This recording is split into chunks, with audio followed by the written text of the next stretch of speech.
Mila na desturi za Kiafrika kuzidi kudidimia miongoni mwa vizazi vya sasa, huko mdogo wa Aba Fofoyo kutoka kabila la Marachi, kaunti ya Busia, unaendeleza utamaduni wake ambako kijana mkwe huzuiliwa kuhudhuria kikao cha ibada ya mazishi ya wazazi wakwe na badala yake kuruhusiwa tu kuhudhuria matanga baada ya maziko, huku akiingizwa bomani humo na utaratibu maalum.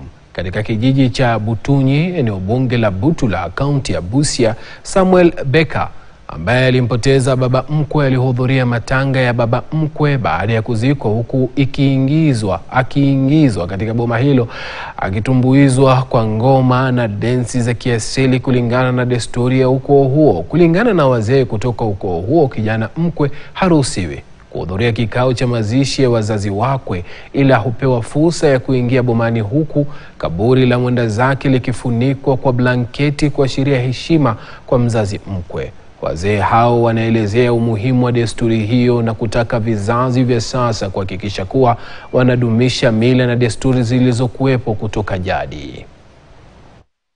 Ni kwamba kama umepoteza baba mkwe, sisi hatukuwa tunaruhusiwa kwenda kama mtoto mwenye ameoa msichana wa huyo mzee, haturuhusiwi kwenda huko kabla hawajamzika, kwa sababu kwa wanasema akiwa hajazikwa anakuanga kuruji. Kumzika baba mkwe lazima niende na zile traditional drums zetu na hiyo pembe inaitwa Luika, hiyo the horn, to mourn my father-in-law. Hakuna kwa hiyo hakuna sema ni hiyo ndio blanketi, hiyo no go zone. What they do that grave, I'm not even supposed to know.